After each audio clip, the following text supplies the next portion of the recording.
Welcome back to the Super Nationals. Now, we've seen all the qualifying rounds, and we are into the semis, Scott.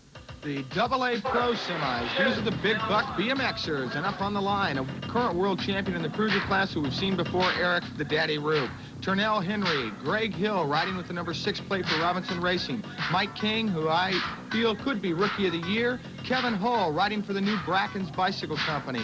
Billy Griggs for Redline. Todd Blazer, Team Elf on number 11. And Terry, Mr. T. Tonette for MCS. Out of the gate, it looks like romping and stomping going on with Greg Hill and Bill Griggs side by side in the lead. Todd Blazer and Terry Tonette go down on that slick blue line. 8 riders, and the blue line can barely handle 2 side by side. 4 are going to qualify into the main event from this one, Dave. It looks like Griggs has a commanding lead. He looks comfortable. Greg Hill showing some good power. He's been in training lately. Mike King, our tough guy rookie, up there in the 3rd spot. And right behind him looks to be Eric with the Daddy Roop. Last turn, here's the finish line. It's going to be Griggs, number 8, taking the win. Hill, King, and Roop. Did a little of the pressure come off when 2 of the riders went down in the first turn? Actually, I wasn't even aware of it. I was just in front cranking my heart out because, you know, once I get ahead, I feel if I just keep gassing it, no one will get by me. So that's all I really shoot for, is to get to the first turn first, and then from then on, it's like 2 races. 1 to the first turn, 1 to the finish line from the first turn. Okay, great. Well, good luck in the main. All right, thank you, Brad. And Mr. Bill will meet 4 of these qualifiers in the main event. And he's going to have tough competition. On the outsides, Gary Ellis, number 3. Number 74 next to him is Malin Abrams. Eddie King for the Diamondback team inside of him. Then comes Cecil Johns to the U.S. Boss team, number 7. Rick Palmer, number 20. Pete Lonkarovich, Sean Texas, and Richard Fleming, the lone bike shop team rider. Out of the gate, right in the middle, it looks like Cecil Johns and Rick Palmer. Face plant for Johns. He's down and out. Eddie King running in 4th. He slides out in front of Malin Abrams. Abrams hanging onto that bubble spot. That's the 4th position. 4 riders will qualify to the main.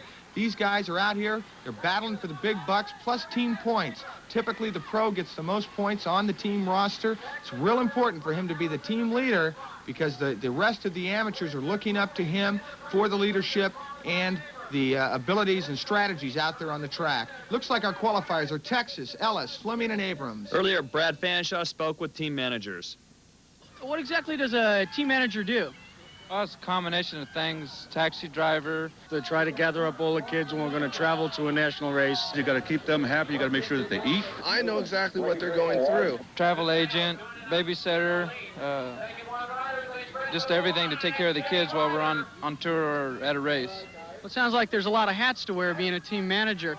Also, I know there's a lot of strategy involved in planning out just who you're going to put on your team sheets. What exactly do you do? Well, I try to pick the biggest classes, the most moto count, where we can score the highest points. And then the rest is up to the kids. Are there any secrets to becoming national number 1? No big secrets. Just the kids. You know, you got to have the right kids. They've all done all the hard work. I'm standing here with Mike Sievers from the GT team and Bill Nelson from the Robinson Racing team. How did you get involved in bicycle motocross as a team manager, Mike? Well, my son started off known as Chicken George. He's been racing for a few years, and we just really did like the sport, and it's kind of just came about. And for you, Bill, how did you get involved? My son Danny's been racing BMX for several years, and we've been heavily involved that way, and it just was something just sort of happened to us. Well, for you being out on the road as a team manager, what do you think the roughest part of being a team manager is? For me, it's the frustration of having things not go just like I'd like them to go. And Mike, for you, what do you think the roughest part of being a team manager is? Probably to keep my emotions separate from having my own son on the team. If he's not doing well, to keep my spirits up and be fairly in a good mood toward the other riders. Well, I'll tell you, it's great to see parents that are keeping involved in BMX and with their kids. Thank you, guys. Mike Donnell, the team manager for RevCore Racing Products. Mike, you've been involved in motorsports as a participant for years. Now, does the adrenaline pump when you're out here with the team just as much as when you're a competitor? Oh, I think it pumps much more. Being a competitor, it's easier because you have one thing to concentrate. As a team manager, you have all the individuals to concentrate on. Harry, you've got experience that a lot of the other team managers don't have. How does that help you as being a team manager? Well, like you said, being a past racer, I know what kind of mental state a rider needs to be in when he's getting in the gate for a main event. Got to really psych the guys up. We got all of our factory riders on a real strict training program, diet.